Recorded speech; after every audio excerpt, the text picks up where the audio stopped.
Hello everyone, this is a pretty back with another How to Play. Today we're looking at this little game from All Play called For the Emperor, another one of their tiny box games. It's designed by Whitney Lorraine, art by Cyback Boo, which is awesome. It's a two-player only specific game where you and your opponent are rival armies in ancient Japan battling for honor across these 7 battlegrounds. And the cards actually have numbers on the back for, whatever reason. I guess they can put them in order. It doesn't really matter though, I suppose. But I guess they also have the numbers in Japanese, I imagine. Kind of cool. Each player is going to get a set of cards numbered 1 through 9. One person will be the crane. The other one will be the turtle. You also get these tokens. There's 2 of each. This is like a add a banner token, and this one is a +1. You get the rules, of course. Each player gets a reference card. And then you got these other tokens that I have you off to the side. There's one that's a value 4, 2 3s, 2 2s, and 2 1s. And basically, whenever somebody plays the 4th card in one of these columns, then you will add this there, and no more cards can be added.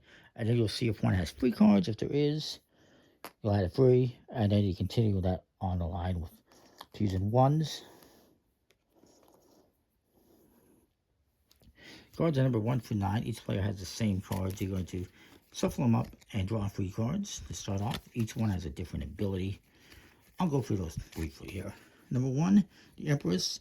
At the game end, you will double the strength of your other warriors in this battlefield. So if I have a 6 there as well, that'll become a 12. 2 is Asagaru.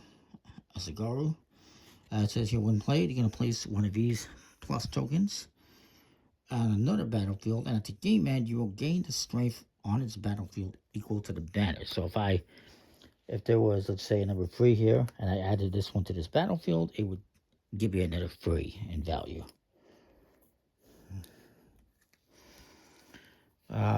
Number 3, and most of these are when played. This is Kyudo. It says here you get to place a +1 token on another battlefield, adding 1 to your strength there. So I could place this over here, increasing that value by, say, again, 6 to 7, as an example. Number 4 is Ronin. When played, if no other battlefield has 3 or more warriors, place a 3 or 4 banner, one of these on there. Once one of these banners is in play, that is the max amount of cards you can play. So if there's a 2 on this battlefield, only 2 cards can be played combined between both of you. So either I could do 2, or we can each do 1, or they could do 2. And what you're ultimately trying to do, this is a lane battle game, so you're trying to get control of the majority of these battlefields. If you do that, you win the game. If there's somehow a tie, because let's say one battlefield, we both had the same value and canceled each other out, basically, and we each won 3 battles besides that, then you're going to look at whichever card you have left in your hand, because you're going to have 1 card left over, and that will break the tie. And if there's still a tie, you just say a victory, call a truce, whatever. The 5 is Yamabushi, and they got beautiful art, by the way. It says here, when played, you may return one of your warriors from this battlefield to hand, and if you do, play a different warrior. So let's say I had this 4 here, and I played Yamabushi here. Well, I can take him back into my hand and replace him with a different one.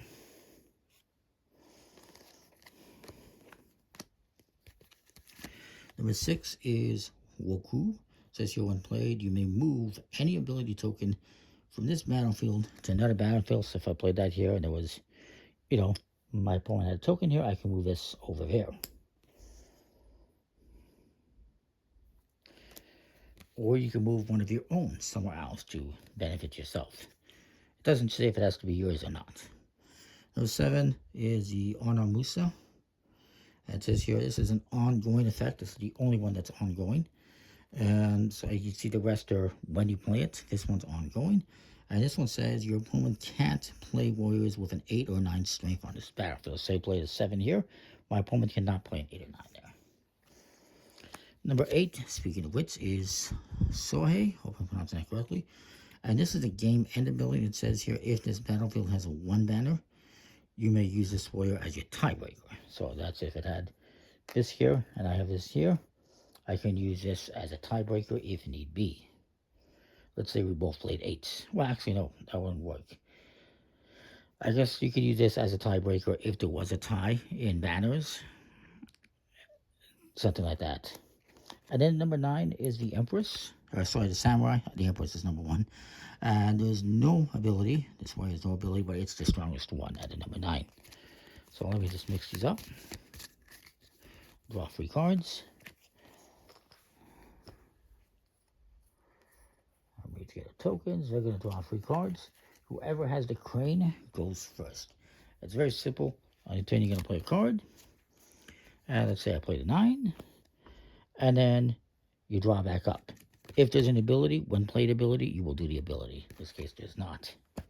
And my opponent's going to go. They're going to play a card. Maybe they play the 6, which says when played, you may move. No, we won't do that one. When played, place this token on another battlefield. Okay. So maybe they put this one over here to increase the value.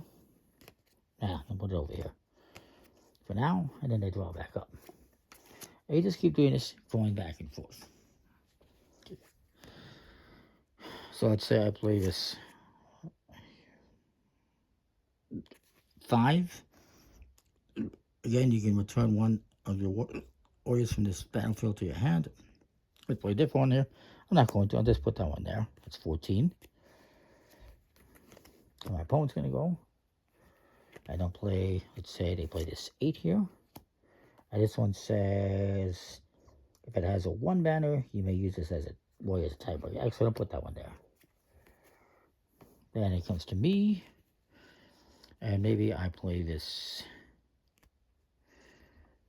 Well, let's just put this 2. And I get to place this on another battlefield. And since there's 3 cards here, we're going to put one of these free banners on here. And no more cards can be played here. This probably doesn't matter because I don't know if my opponent will be able to beat that. And then you just continue going back and forth. Eventually, let's just say he plays this one here. And I play a couple cards here. And we played a couple cards here. So this is going to get the 4. And this one's going to get a 3. And then maybe, you know, this one gets a card here. And this one has a card here. And then there's a card here. You're going to, you know, ignore the abilities for the moment. And just, you know, whatever. Put this one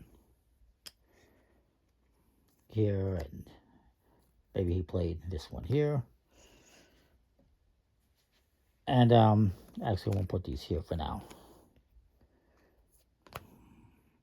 I'm just randomly doing it. It's kind of mixed up a little bit. And maybe I play this card here. Now, at some point in time, if you get to a point where there is, let's say we'll put this one here, you'll see that there is 1 or 0 cards on a battlefield. You're going to add the +1 tokens. And then this one will get the +2 because it's the last one. And then maybe this guy plays a card. And we are finished. You go back and forth playing cards like this. Then you're going to see, and you're going to have 1 card left over for tiebreaker purposes. I don't know what it is, but we'll see what happens. You'll look at the values and also the abilities. So let me just double check this guy doesn't have anything here. So this guy has a value of 10. I have a value of 7 plus 1 is 8. So he's going to take this one. Nobody took this one because nobody played a card here. So we'll just put that one aside. So we are going to have a tie, more than likely, possibly. In this case, he has a 6. I have a 6. This guy has a 4 plus the value of this banner, which is 2. So that's actually a 6. So we have a tie. So nobody's going to get this banner either. Interesting. This one, I dominated, so I took this battle. This one, I have 7.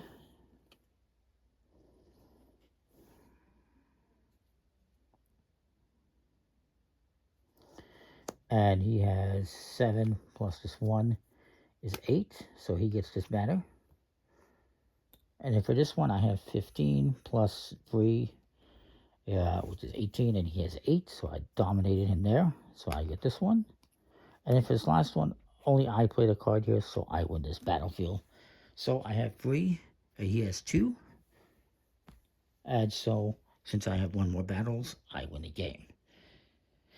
If there had been a tie, let's say we each won 3, then, because maybe he played this one here, and he won that one,